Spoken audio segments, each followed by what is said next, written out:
कोणीही संत होताना आपल्याला दिसतो।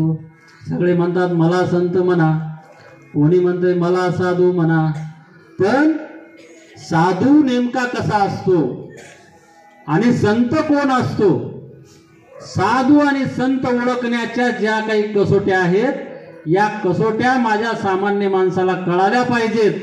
यासाठी संत तुकाराम महाराजांनी हा अभंग लिहिला। किती साधा अभंग आहे, ठीक आहे नाही? किती साधा अभंग आहे। मी जर कोणाला इथल्या एखाद्या व्यक्तीला उठवलं जर विचारलं की या अभंगाचा अर्थ काय आहे, तर ही सगळी ज्येष्ठ मंडळी जी आहे, वडीलधारी मंडळी माझ्यासाठी असलेली, हे तर सांगतीलच। कोणी मुलांना जरी विचारलं की या अभंगाचा अर्थ काय होतो, तर ही मुलं सुद्धा सांगतील की नाही?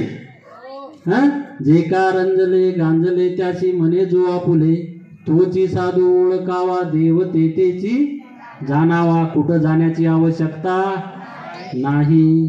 साधू ओळखण्याच्या अतिशय साध्या कसोट्या संत तुकाराम महाराजांनी आपल्याला सांगितलेल्या आहेत।